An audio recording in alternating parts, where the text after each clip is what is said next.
Hello, hello. Welcome to our second last episode of Declassify for this season, and I really can't believe how quickly it's all gone past. This week, I welcome aboard a guest that is quite remarkable and someone who reflects much of the spirit of the podcast in terms of interdisciplinary practices, cross-genre listening, and collaboration. So I'm very pleased to introduce composer, conductor, and producer, all the way from Los Angeles, Shruti Kumar. Shruti's work has spanned the film, TV, pop, and concert worlds, and she often finds herself involved in projects that mix genres and experiences. She has done what seems like to me everything, from working at Hans Zimmer's remote control productions through to collaborating with artists such as Alicia Keys. Her work has been used for the National Geographic, the United Nations, The Late Show with Stephen Colbert, and the 2016 Summer Olympics. In fact, Shruti even hosts her own show entitled Let's Shake on It, which is centered around bringing together esteemed and diverse musicians in conversation and collaboration in hopes of increasing transparency within the music industry and eliminating any notion of genre. Along with that, in March 2020, Shruti founded Sound Travels, a remote hire platform and educational resource to help musicians during COVID and beyond. And with that, I have to say thank you so much for writing to me and for joining me today for the live recording of this podcast. Thank you for having me. I'm so excited. Me too, actually. I've just spent the whole week kind of trying to listen to your music and listening to like the snippets that have come out about your album. So I'm very much looking forward to asking you more details about that later on in the podcast. Amazing. Well, I mean, reading your bio, you started playing piano so early. Did you always know that this was kind of the trajectory you were going to take? You were going to continue pursuing music? Absolutely not, actually. So my parents are Indian. They're from India. And so I'm first generation American. And in our family, we didn't have any Western classical music in our vernacular, So I barely remember starting piano. And I guess the story is that I went to a show with my parents. I think they might have taken me to see Harry Belafonte or something. They're big music fans, but they took me to a show and I really wanted to play the piano. I saw someone play it and I was sort of begging them for lessons. So I think it all started out casually. They thought, oh, we'll send her to some lessons. She'll have fun. But it got pretty serious pretty fast. So I enjoyed playing piano a lot. I practiced a lot. I think also in my family, there was a mentality of if you want to do something, don't half-ass it, go 100%. So I did practice a lot. I enjoyed it. It was never a prescribed trajectory for me, though, until I sort of entered the conservatory system. So started when I was 4, and then when we moved to Baltimore, I started going to Peabody Conservatory, which is a part of Johns Hopkins in Baltimore, and that's where I started sort of very seriously studying piano and also music theory and choir. And, there was a whole second school that I had, basically. And then when I was in middle school, due to a lot of things, I was studying with a teacher that was really great, but I got a hand injury and had to relearn my technique and all this. I ended up taking lessons in New York and entering the Juilliard pre-college program, which was essentially, that was really another school. So I had regular school during the week and then Juilliard on the weekends. Even as I tell you all of this, it's very hard for me to remember starting or remember any part of my life where music wasn't a part of it. So it's always a very interesting question to me. Did you always want to be a musician? The answer is no, but I also don't remember any part of my life where I wasn't a musician. That's not in my memory. So almost it was like growing up with another limb. Music was a limb. So as I was going through my awkward middle school years and high school years, I was doing it alongside music. Music was just part of my life, And then after high school, I ended up doing a dual program with Juilliard. I continued there. And also I went to Columbia for economics and math. And, at that point, and we can talk as much or as little about this as you want, but after, so many years of very intense piano performance, I was getting a little bit burnt out on the performance side, also feeling restless in my relationship to the music I was playing. And actually, I started composing when I was very young, too, because I was feeling restless as I was practicing, my teachers would always joke around that I would come in having practiced, but then I put practice in air quotes, but then I would come in with some piece I had written instead, because I didn't like this idea that you had to play something the same way. People had been playing it for years. And also keep in mind that when I went home and we were listening to music at home, I wasn't only listening to Bach, Beethoven, Chopin. Like, I was also listening to a lot of Indian music and a lot of rock and pop and things that my parents loved as well, and then I grew to love. So it never was, for me, the only kind of music I was imbibing. As serious as I got with it, my teachers were always a little bit skeptical of how adventurous I was with my playing. So then after all that, I kind of segued into composing and continued to do that more instead of piano in college while studying econ. And then after college, even for a second, I thought I was going to go continue my economic studies. But at the end, I knew that if I didn't pick music at that point, when I really got to that crossroads, I knew that if I didn't do music, I would regret it, because by then I had moved downtown in New York from uptown, and I was doing more experimental shows and playing in bands. And, the more I kind of got out of what traditionally is called classical music, the more I realized there was a bigger world out there for me, and I kind of wanted to explore that more. So that's a roundabout way of saying that my life in music has been very roundabout. Well, it's amazing though that you managed to merge all these different sound worlds together, as well as like pursuing completely two different arms of study, which I can identify with, because I also did the kind of dual thing when I started out in my tertiary studies. Do you think encountering all the different topics and different groups of people outside the music world when you were doing those 2 degrees gave you a bit more of like a foundation to be able to move your practice into more composing? And I also know you're a conductor as well as a producer. All of these, by the way, the last words you used, producer and conductor, have only been applied to me in the more recent years of my career. So composer was the main composer arranger for a long time, especially after I sort of stopped playing piano and I stopped being considered a concert pianist. I kind of put that in a little box and kept it to the side for a while. I do think, for me personally, that my experiences outside of music and have allowed me to get into other communities of different types of thinking or whatever, that have made it easier for me to be confident enough to mix my sensibilities and take jobs that maybe once upon a time when I was in conservatory would have felt like selling out, in quotes. There was a lot of, when I was a kid, I used to have a fear of telling people that I liked pop music, or a fear of telling people that I wanted to do something different, especially in conservatory. So I think getting out of that bubble for a while gave me some confidence and freedom, as well as great collaborators. I think that, you never know who you're going to meet, where you're going to meet, and what kind of thinking they're doing, and how we're all going to mix it together. And I do think one of the greatest joys of my life wandering around all these areas of music has been who I've met and who I've gotten to work with. And then that also all led to all these different jobs that I took, from composing to arranging for records, then producing records, and then conducting, when I tried to sort of bring together the orchestra and record sensibilities, pop sensibilities together. No, I totally understand. And I completely resonate with you saying, oh, when I was younger, I was a little bit afraid of telling people that I like pop music, because I also felt that way. In fact, this is going to sound like the silliest thing, but when I was in my first year in the conservatorium, when I was 18, I was afraid to tell people that I liked really like popular classical music. Like, I was afraid to tell people that I liked Dvorak 9 because that was too mainstream. Absolutely. Absolutely. There was a bit of that too. I'll never forget. I must have been 8 or 9 years old in the elevator at Peabody, and there was a graduate student in the same elevator as me. And I just remember her saying this line, "I'm allergic to Brahms."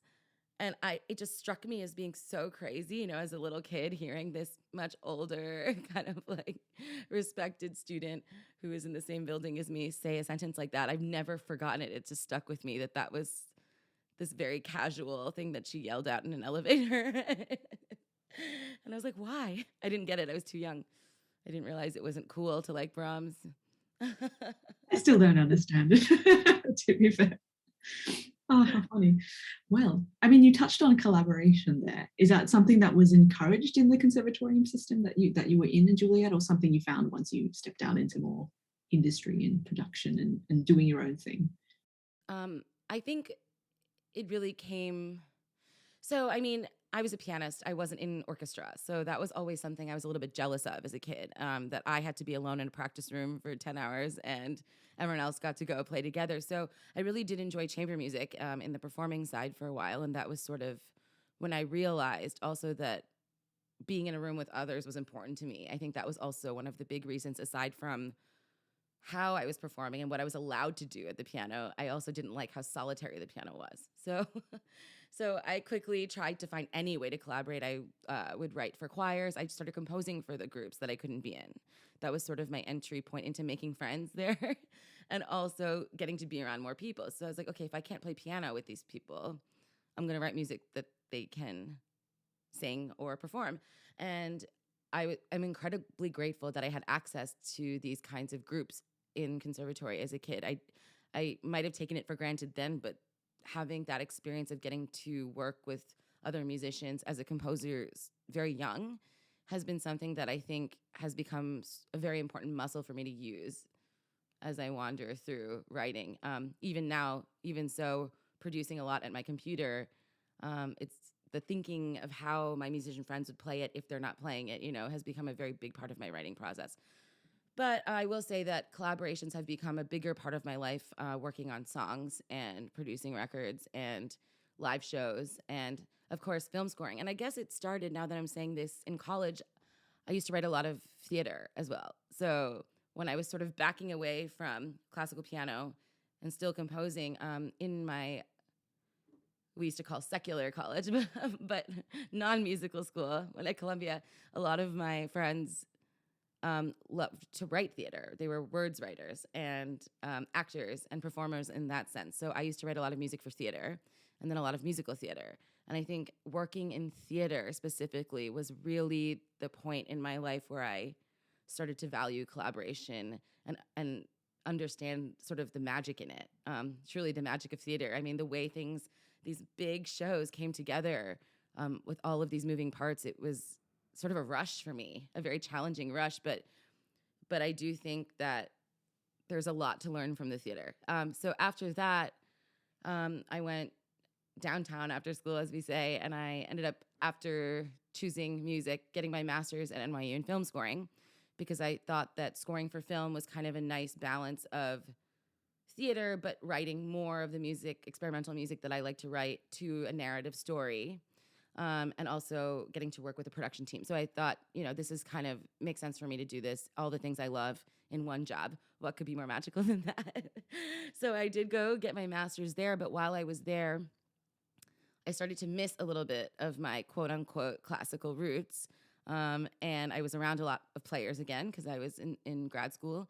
And I was starting to get introduced to more experimental and adventurous quote unquote classical composers, who were very inspiring to me. I studied with Julia Wolf, who's one of the founders of Bang on a Can. And she, I think, single-handedly changed my whole perspective of my relationship to classical music and what it means to live in that world and what kinds of possibilities can exist. And also, a whole world of composers that were working, across, I think back then they were calling it alt classical or something, but they were working with singers and they were working with bands that were new and indie and getting popular. And there was all of this exciting sort of pop classical fusion happening, I think, between 2009 to 2011 in New York, downtown. And that got me really excited. So while I was focusing on film scoring, it was also an amazing time for me to write with choreographers, bring string groups in with singer-songwriters in bigger venues, do live scores to picture. I mean, it was a really fun time, to sort of see that a lot of people were feeling like me, essentially, and wanting to try a lot of crazy things. And it was sort of my testing years. And then I moved to LA, and I knew that if I had to pay my bills, I had to move somewhere where there were more jobs at the time. It seemed like getting employed here was easier. And I worked at a big studio for a while, which was a big learning because it was very opposite from any kind of musical world I had been a part of in New York. It almost felt for a second like, oh, wow, that part of my musical life doesn't even gel with my musical life in LA. All of a sudden, it became sort of embarrassing to admit that I had gone to conservatory here. People here, you know, it's a totally different kind of scene, or it felt that way when I first moved here. So I worked in a big studio for a while, then I went freelance, and I think navigating just simply getting jobs and being able to pay my bills was the main way that I started saying yes to all sorts of different projects that ended up being amazing for me.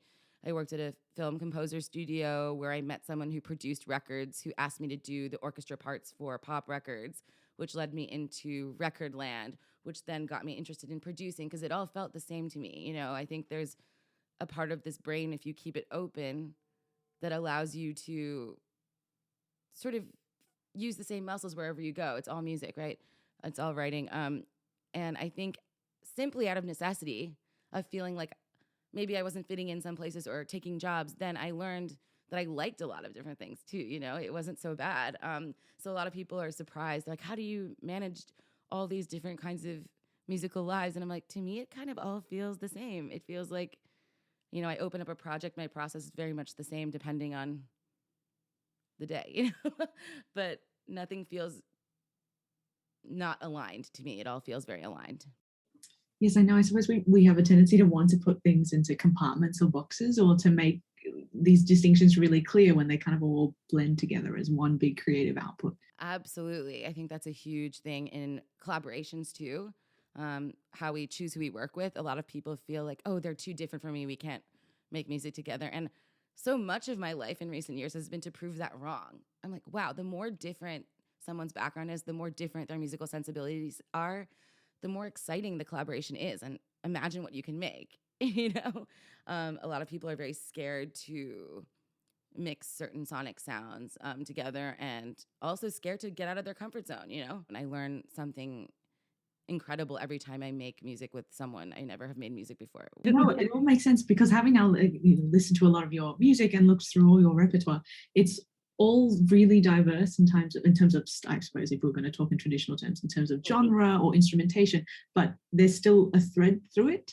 Not just because you're the one person who's developed it, but there is a sound world that is yours, whether or not it's acousmatic music or some electronics and produced works, as well as like more contemporary classical music. You can tell that it's you. It's been a long time since I've used these words with my music, but it's also really nice to hear that you're finding a thread. For a lot of years, people told me to pick a lane. They're like, be careful. Do you want to be a composer? Do you want to be a producer? I mean, not to mention when I was playing piano, do you want to be a pianist or do you want to be a composer now? Do you want to be a theater writer or a film writer or a producer? Like, pick a lane, because you're going to end up losing out. And I really feel strongly that I haven't lost out. Maybe it's a longer road for sure, to be taken seriously, pragmatically in the industry. You need to build credits. And if you're splitting all your credits across a lot of different projects, then you may seem underqualified for some things when you might not be, So it's been a longer horse race in that respect, but definitely artistically very fulfilling. Yeah, because at the center of a practice like yours is that it's still all sound based and it's still all music based. Doesn't matter what direction you're taking it in. Yes, and I've learned so much from my collaborators. I've learned so much from players. Every project I do, no matter big or small, the takeaway has always been how much I have learned from the people on my teams, from engineers to producers, not music producers, but the people producing events, or film directors. My gosh, directors I learned so much from. It's all a big mishmash of learning if you receive it that way. Of course, not without its hardships, but every profession has them. And whether we were to talk about film music or producing or classical music, I mean, everyone has their laundry list of challenges, of course. So I don't know if you wanted to talk about any of those, because I could wander now about any one of these branches and talk about perceived challenges. I'd be happy to. Anyways, I suppose because the podcast is focusing on challenges of classical music. Yeah, exactly. I mean, which is quite broad when I'm thinking about it. But I suppose your experience is interesting because you decided to back away from classical performance and then move straight into composition. Was that partly so that you had a little bit more agency in terms of the music you were creating? 100%. I think, again, I just have these vivid memories of slogging at the piano and getting really excited to play a Mozart concerto in a competition or something and getting feedback like, why are you playing Mozart like it's Chopin? Why are you taking these performative risks with your playing? Yes, I do understand in conservatory there is a need to learn the traditions and the rules and all this stuff, but it was very frustrating for me as a kid. So clearly I didn't like having to play it exactly like all the recordings I had heard before. If I'm going to play a piece that's existed for centuries, why should I copy everyone who's played it already 100 times?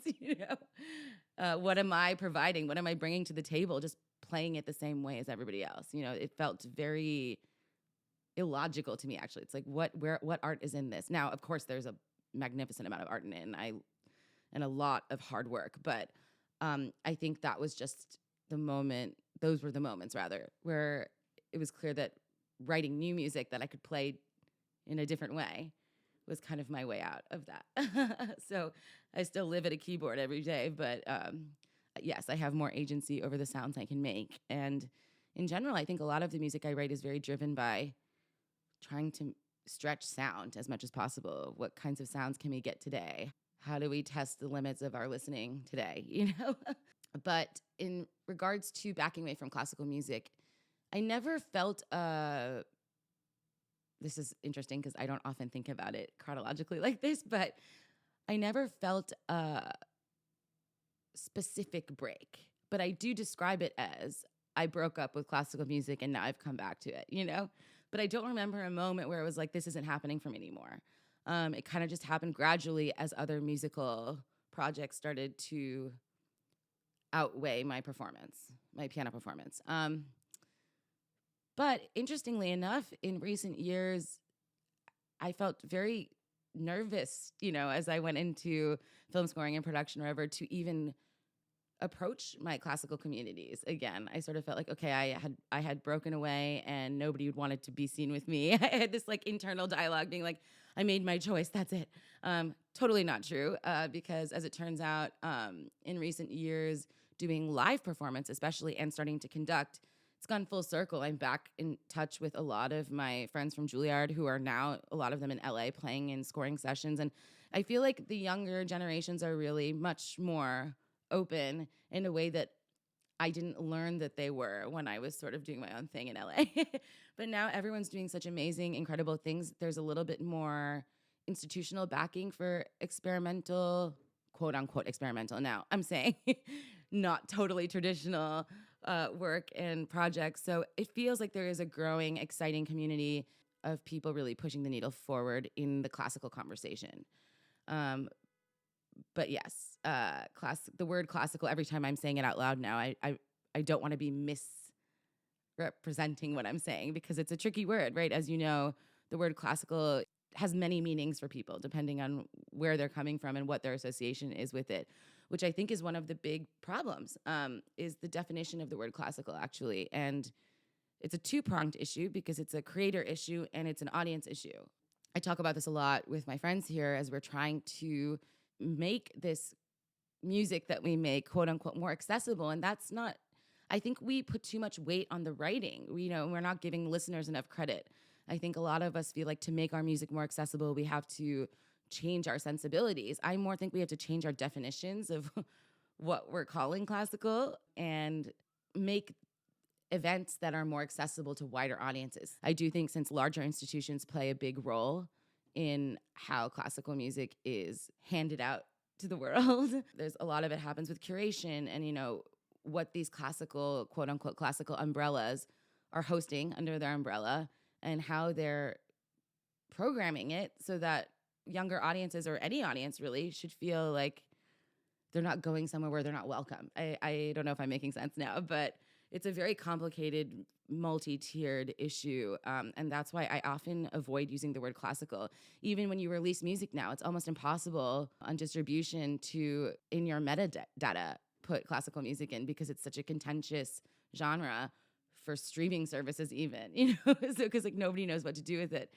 It's really interesting. No, I know what you mean, because it feels static somehow, the word classical. It always implies that it's something very traditional that's happened 300 years ago, that we've maintained, as you say, branding, but an image of what people expect from it, being, I don't know, Beethoven, Bach, the three Bs, Brahms.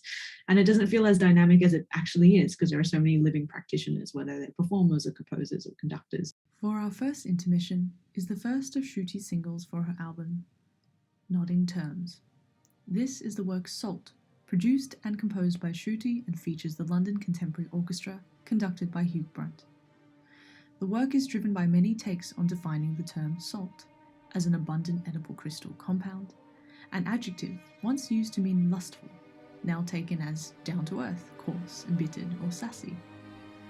Or, with gravity, the 1930 Salt March, also known as the Salt Satyagraha or Dandi March, which was an act of non-violent civil obedience in colonial India led by Mohandas Gandhi, a moment in time that directly inspired this piece's presentation and form.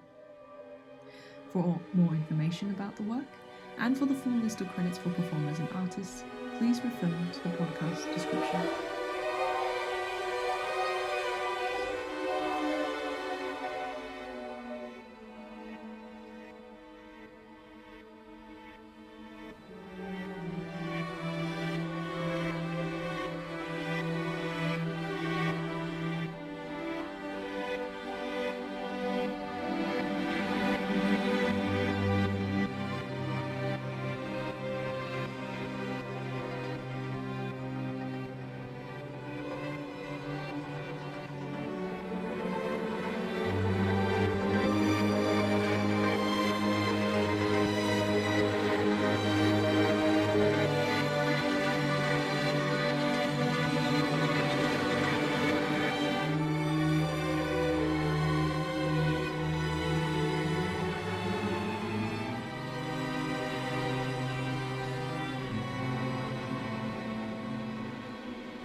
Oh, there's an incredible world of composers right now and performers. And again, I'm seeing it's all in the messaging a little bit. That's a big part of it, I think. And also who we allow to be part of the conversation. You know, thinking back on when I was a kid, I wished that some of my more Indian sensibilities were not just written off. I had a composition teacher once that took his eraser to my music a few times. And instead of asking why I had written the notes I had written, he would just be like, here, give me your music. And he would take the eraser and erase it and then fill in something else. I remember that really vividly, actually. And this was at Juilliard when I was in middle school. And I sort of accepted it. But it was also awful in a way because there's not enough inclusion of other musical styles in what we're calling traditional. I mean, if we're just talking about how long this music has existed, I mean, there's been music all over the world that's existed a hell of a lot longer, you know? So, so like, what are our, you know, now I had to say Western classical all the time. I've said it my whole life because when I go to India, I have to say this, I do Western classical piano, you know? Like, I mean, it's a very complicated, like how many words do we need? It's almost frustrating in that sense. How are we defining classical? Is it how old the music is? No, not anymore. I mean, I don't even know what people mean anymore. So I'm always sort of afraid to be like, I'm writing classical music. I feel like I am because of my history. I feel like that's where my history has put me. But if you don't mean old music, what do you mean? That's why everyone says neoclassical now or alt classical. Or I do think, interestingly, as I'm thinking this through with you, one of our most beautiful assets is the orchestra. You know, I think to people who are not familiar with classical world, When they see an orchestra, they will assume classical, you know? And I think orchestra, especially now, there's so much to be done with an orchestra that's so accessible. People are excited about orchestras, you know? There are younger orchestras now, you know? Orchestras are having a sort of a renaissance themselves, I feel.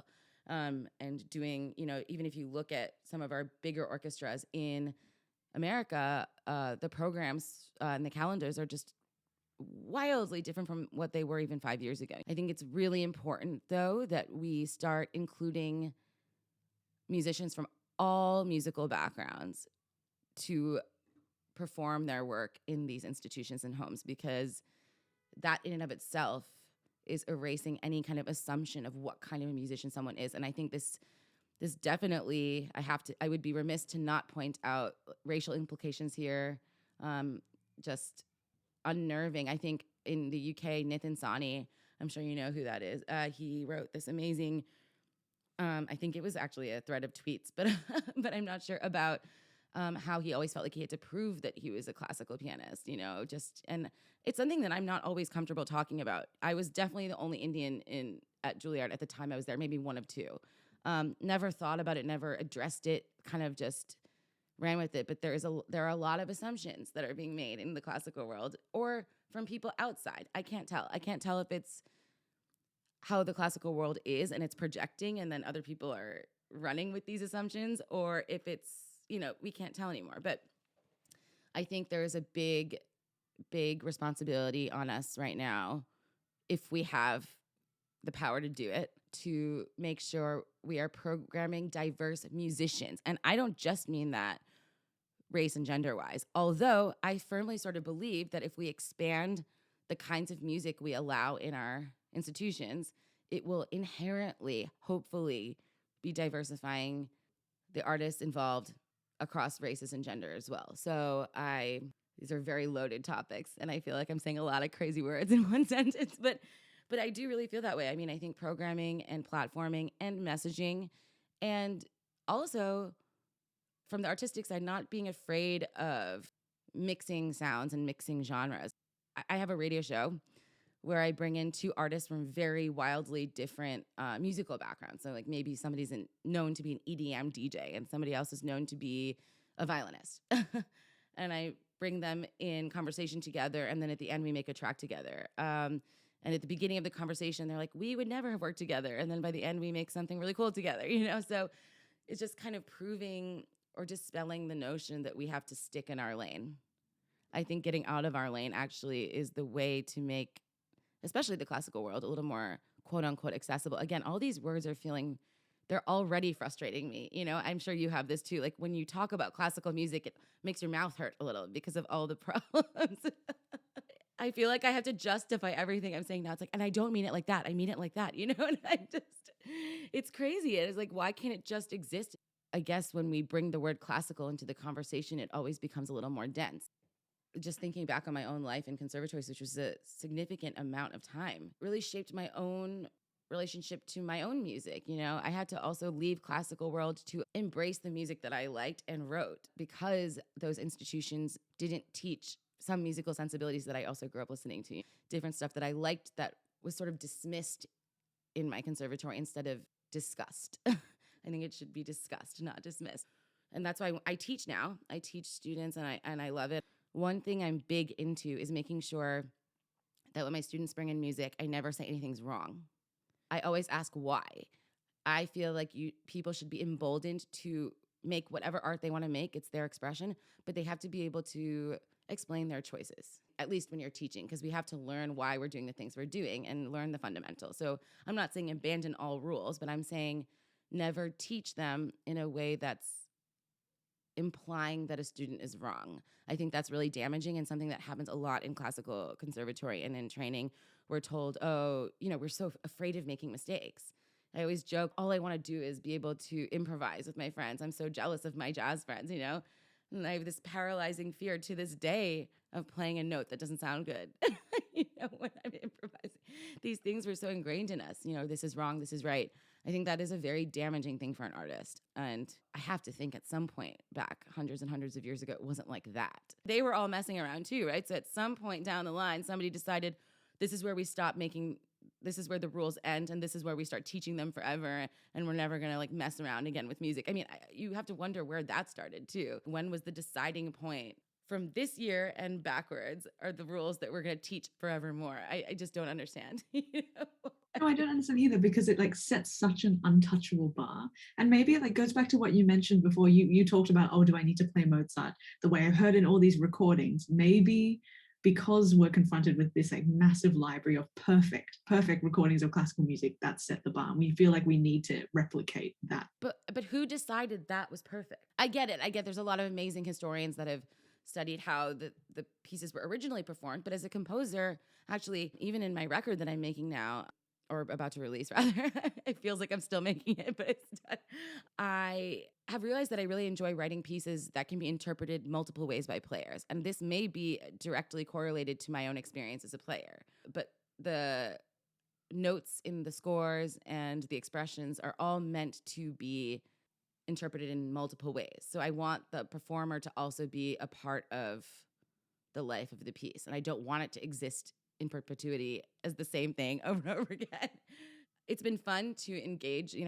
This record that I have coming out, Nodding Terms, I started working on in earnest when I was in the UK, and unbelievably grateful to have the London Contemporary Orchestra on it. Hugh conducted, Hugh Brunt, amazing players, incredible players who are also, I think, in the UK really pushing the needle about the conversations around classical music. In fact, I think this conversation is happening a little bit more in the UK, and it really lit a fire under me, so to speak, when I was there, because I realized there was all this exciting stuff happening where you are, and I didn't feel a part of it in America. So since I've been back, I've been trying to find that balance here as well. In this record, I had been wanting to make a record like this for a long time, and it sort of addresses a lot of what we've talked about. I wanted to prove to myself more than anyone else that I could make a cohesive record that tapped into all the kinds of music that I like, be it orchestra or Indian drums or musical theater, piano, or some synths, or singers that I've worked with, rappers that I've worked with. It was really important to me to try to experiment myself with genre. Everyone says you have to make an album has to sound kind of the same. For me, this album is very hard for me to put a genre on it. Even in the releasing and the technicality of it, it's very difficult for me to assign a genre because every track is very different. But I do believe there's a thread, like you said earlier, where from beginning to end, you will be able to follow an arc. And it has to be that way because I lived that arc. There will be some very classical sounding piano on it. There will be some experimental piano on it. There will be orchestra. There will be beats. There will be synths. There will be singing. There will be, a bunch of stuff. But it's all stuff that I have lived. So there has to be an arc. And I'm sort of tired of being told that I have to do one project at a time. I was like, let's just see for myself, especially during the pandemic when I had to use my brain somehow to stop myself from going mad. I was like, let's see if I can do this. And in the UK, I found it to be a better place for me personally to sort of launch it creatively because a lot more people seemed to be less scared of doing something like this, or they didn't question me as much. I think that has to do with a lot of things.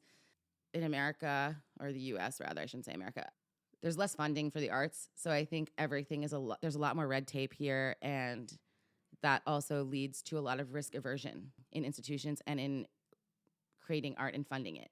Something that you guys have that we don't is that funding culture, in Europe and the UK, and therefore more confidence in exploring because there's more resources for you guys. So I think that is the sort of the bigger part of that equation. But regardless, I started that record there, and Salt, the single that's already out, that is just the LCO and my electronic brain. The notes in that are almost comically, do whatever you feel like. What does this word mean to you? Express it the way you want. And I feel like I had conversations with the conductor, and he was like, I love this, but are you sure? Yeah, because I want there to be some individual agency for the players and the conductor, but also as an ensemble, they're going to breathe that piece and play the piece differently depending on how they all interact with each other.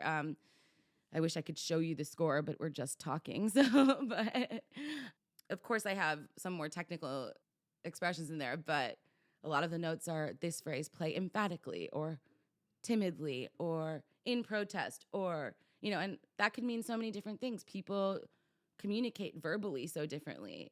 So I wanted to sort of explore that nuance in communication through music without words. And I'm pretty happy about it. I also am happy with how they played. I'm like, wow, I didn't even know it could sound like that. That's amazing. That's part of the fun, And that's something that I couldn't have done when I was a kid in conservatory. I couldn't have played something totally differently and had someone go, wow, that's amazing. You have to hope that someone like Mozart would love it too. It's like, I didn't know my music could sound like that. They weren't boring people. These were fun people, or so we were taught. So that's part of the joy of this record, and also the collaborations. And it was challenging for sure, because we did it during lockdown and people were all over the world. Sessions were remote. And yeah, mixing sounds that people aren't used to is hard. It was hard for the collaborators. It's hard for me sometimes. Once we kind of nailed it, it felt so good. Oh, we can do this. We can make sonic space for a lot of different elements that may not live together otherwise. Engineering has also, being around engineers has also given me a lot of perspective on how we can mix sounds better. And I think engineering and technology are things that classical world is also a little bit resistant towards. Now, not as much, but when we were kids and in school, yes. And I think introducing technology and engineering and recording techniques as a part of a creative process instead of something separate from your performance, I think also changes the bounds of what classical music can be and who's attending and who's involved. Again, I'm rambling. I could talk about this for hours. So no, it's really interesting actually, because you actually just touched on something, and I didn't even think of this question until you started talking about engineers. What the kind of forgive me, this is probably a sign of my own ignorance, but I never really thought of, until I was reading all your work and listening to Salt, the single that's coming out, as well as reading about the album before it is released in spring, correct? The album is released in spring, yeah. Salt is already out, and then I have another single coming out February 18th that features an amazing singer, songwriter, poet, performer named Shin Gudzo. If you guys haven't heard her, she is incredible and so inspiring to me as an activist and an artist and a musician and a writer, all the things. For our second intermission is the second single from Shruti's album, which was released just last week and is the counterpart to her first single, Salt. This is Last Call, composed and produced by Shruti with lyrics by Zimbabwean-American singer-songwriter Shungudzo Kuimba. This work delves into the obsession with searching for meaning in every thought. And for more information about the album and this work, with the full credits list of engineers, musicians and artists associated with it, I'd encourage you to all check out the podcast description.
I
realized as I was listening to your work that it never occurred to me that I could make a record as a composer without like a close collaboration with one ensemble where it's like all the string quartets I've ever written over my lifetime, or, you know, things like that. It never occurred to me that you could just go out there and make a record. I don't know why that wasn't a thought for me, to be honest. I think it's because the way that I make music now is so mishmashed, as we say. There's a lot of different things I'm thinking about when I'm making music now. But then when I started talking to some of my friends in quote unquote classical world, again, I can't say it without the quote unquote because they were surprised. They were like, I mean, there is the thread. The LCO is the thread. I mean, they did a remote session with me, and they are in almost all of the tracks, whether resampled or just in their performance. But I did start thinking about this recently, how as composers, when you're thinking about the recorded final result instead of the live final result, there's a whole nother dimension to composing, which people are starting to incorporate in their live performances too, right? We see a lot more electronics and mic placement that's different on stage now. Orchestras are mixing up where they're sitting. I mean, it's really exciting time, right? We're like, oh, I can sit on the other side of the stage. That's cool. But I do think that because my creative process is so much about recording, especially now, and less on stage, it just never crossed my mind that that was something that people don't do as much in composing. They usually have their pieces played over and over again, and then, yes, an ensemble will record their work. It is interesting to go this route backwards because, I mean, I did write the live parts for players, and I kind of knew who I wanted to play. And I'd been inspired by all of the players on my record for years. If they're not great friends, they're people that I've listened to a long time. So, that element was not lost, but it was an ensemble that I sort of willed into being with my brain. It wasn't an existing ensemble. But I hope that more composers do it. I mean, it's so possible. And I think without being bound to a existing ensemble, you might write something totally different. And then when you're figuring out how to perform them, it's a fun adventure. But I can even tell we're doing a Zoom now, and I can tell just by your face sometimes I'm like, yeah, I mean, but it's not a classical conversation. I do think in London it's happening way more, though. I don't know. Is that your experience? Or yeah, it is. Back in Australia, we also, I think we're in the same kind of funding rut as the one you're describing in the States.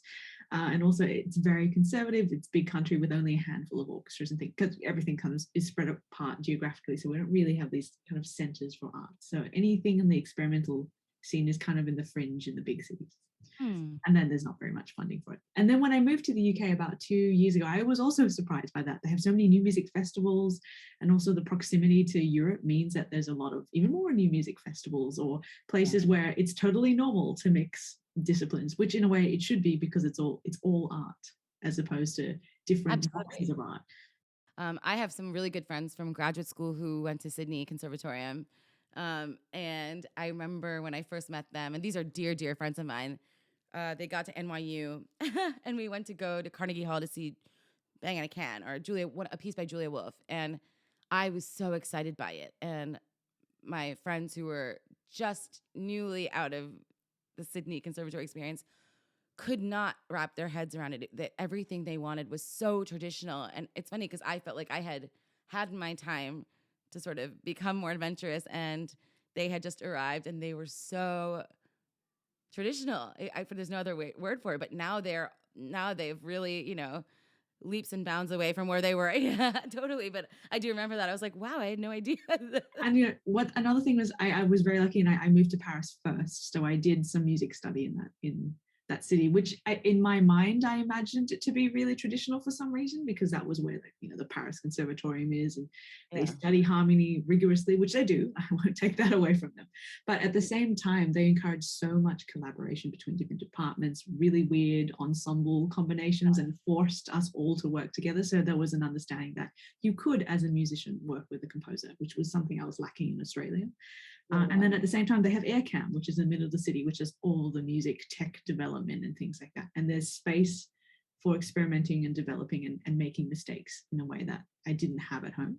It's so important. It's so important to have space to make mistakes. I mean, so many points in my career, even calling myself a producer and like being comfortable engineering myself and all these things came from this really inbuilt fear of being bad at something in front of people, That's got to be from my piano performance days. It is an insane thing to have that fear that we grow up with if it's from a young age. And I mean, that may not be everyone. Maybe some people aren't like that. Some of my idols when I was growing up, really, I remember they made a lot of mistakes, but they sounded so good. And I'm sure my teachers didn't like these players, but I certainly did because they were having more fun at the piano. So, but yes, I think in future, if we teach or we're around students or younger composers and players, just first of all, stopping using the word mistake. Yes, I guess if you're playing classical music, you can play a wrong note. But I think these words are the way we speak about this stuff, and how it makes the student feel. And especially for composers, I think we should entirely take out the word mistake. Yes, I think if we can eliminate some fear across the board, I think that is a big word. Eliminating fear and encouraging exploration. No one wants to feel like they're being put on the spot. I mean, classical music to me now, thinking through it with you, feels like what an athlete might feel like they're going through, or a dancer or something. And as opposed to other musicians, it is much more performance-based in that sense, like competitively performance-based, than a lot of my friends who did not do the classical route. So it's like when you describe your memories, it sounds like you're talking about a sport, right? No, it does. It, like the discipline and rigor of it, that is taxing to one's self-esteem that's Yes. associated with classical music. Yes. God, now I'm saying classical music. I don't know what to call it either. I've been saying art music, maybe. We say new music. I say new music a lot. I often have to use when I'm like, I want this to live in the new music space or the new music world. That's at least what we say here. But I don't know. You would describe that. I have this, I don't know if this is a horrible memory or slightly funny memory. I went to go see an orchestra perform in Australia, and they were performing alongside Wynton Marsalis's jazz band because they were doing some of his compositions, which involve improvisation plus a more traditional orchestral set. Yeah. There's a bit towards the end of the fourth movement where the conductor started just selecting classical musicians from the orchestra to spontaneously improvise, and it was just silence, and it was just so uncomfortable, and Wynton would fill in the gaps awkwardly, and I felt so terrible for those musicians because that fear just hit them immediately. Oh, you can tell. You'll see it in their faces as soon as they think they're going to be randomly called up to play something they haven't practiced. It's crazy for the amount of hours we spend at our instruments that we're afraid to play them when we haven't figured out every single note. I already see it changing. I do feel like it's been a long time since I've been back to my conservatories, but what I'm seeing coming out of there, and what from just talking to my friends who have also grown up in their musical worlds, it does seem like things are changing. I think they need to change more in terms of representation. And when I say that, I mean it in all senses of the word. Styles, race, gender, et cetera. I think that there's still some obvious gaps that are all linked. I feel like if we fix one or all of these problems, they will also fix each other. I just think that risk aversion, fear of change, all these things are going to eventually hurt classical music, and we're going to stop using the word, and we're going to start calling it new music, and we're going to find new spaces, and people are going to be afraid of having their music played at the bigger halls like that because they won't want to be associated with something that's exclusive, So it's really important that we make it more inclusive. Well, I suppose, do you have any pieces of advice for anyone who's looking to make that change or change their practice in the way you have, merging all the genres and your past musical selves into one? Yes. It's very well put. If I could, I don't know if I had, everyone is different. So I don't know if I have advice for a younger composer because I think everybody's paths are valid. So if I could tell myself when I was younger something, though, maybe it would be to be less scared of embracing everything that I like, musically speaking. I feel like I was often in settings where I would sort of hide a part of my musical self in order to fit in to that particular group for years, be it conservatory, be it a pop recording session, be it something else. There was this need to sort of not embrace all of my musical selves when I was at the creative table. And therefore, I think I lost some time not really fully expressing myself or bringing as much as I could have to any one of these tables. So I think, especially if you're coming from classical world, and listen to everything. And be open to musical experiences, because you never know where they're going to lead. And in my case, they kind of went full circle. If there's any way you can possibly eliminate any kind of fear, it's so hard. Imposter syndrome is always real in any part of music, not just classical music. Being an artist is hard. It's a lot of yourself every day. So the more you can allow yourself to explore and branch out and get out of your comfort zone and collaborate, all of the things we've been talking about, I think only good things can happen. And what's the worst thing that's going to happen? You're going to do something you don't like, and you'll move on, but you learn a lot, and you can't learn anything by just kind of staying in a box someone else put you in. Don't let people put you in a box. That's excellent advice. And good advice that I wish I also knew when I was younger. And I think I need to keep reminding myself. It's one of those things where every couple of years you're like, oh my God, I'm doing that habit again.